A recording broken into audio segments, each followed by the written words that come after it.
সিনেমার নায়িকার পারে এবার ইন্ডাস্ট্রিতে নতুন পরিচয়ে হাজির হলেন অভিনেত্রী শবনম বুবলী। এবার প্রযোজনার নাম লিখিয়েছেন তিনি। নায়িকার প্রযোজনা প্রতিষ্ঠানটির নাম বুবলী ইনোভেটিভ গ্রুপ বা বিগ। সম্প্রতি এক ভিডিও বার্তায় অনুরাগীদের সুখবরটি দেন বুবলী। এরপর গণমাধ্যমের মুখোমুখি হয়ে নায়িকা জানালেন, চলচ্চিত্রের সংকটকাল চলছে, এমন সময় ইন্ডাস্ট্রিতে নতুন পথ তৈরির চেষ্টা হিসেবে প্রযোজনা প্রতিষ্ঠান খুললেন তিনি। বুবলী বলেন, এই অধ্যায়টা আমার জন্য একদম নতুন নয়।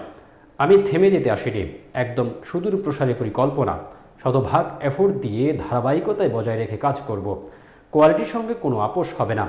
যেন সবাই বিগ প্রোডাকশনের কাজ নিয়ে প্রশংসা করে, সে চেষ্টাই থাকবে। অভিনেত্রী বলেন, একজন শিল্পী হিসেবে যে ভালোবাসাটা পেয়েছি, প্রযোজক হিসেবেও সেটা পেতে চায়। কোয়ালিটিফুল কাজ দিয়ে ইন্ডাস্ট্রিতে একটা নতুন পথ তৈরির চেষ্টা করছি, যেখানে নতুন পুরনো সবাই কাজ করতে পারবে। কাজের সুযোগের অভাবটা ঘোচাতে চায়। তিনি বলেন, এটা সবার জন্য মুক্ত। বিগ প্রোডাকশনস শুধু সিনেমাই নয়, মিউজিক ভিডিও থেকে শুরু করে নাটক, ওয়েব, বিজ্ঞাপন সব কিছু নির্মাণ করবে। অভিনয় শিল্পীদের প্রযোজনায় নাম লেখানোর ঘটনা নতুন না, দেশের শোবিজ অঙ্গনেও এর ব্যতিক্রম নয়। এর আগে উপবিশ্বাস, ববি হক, মাহিয়া মাহি সহ এ সময়ের কয়েকজন অভিনেত্রীর প্রযোজনা এসেছেন।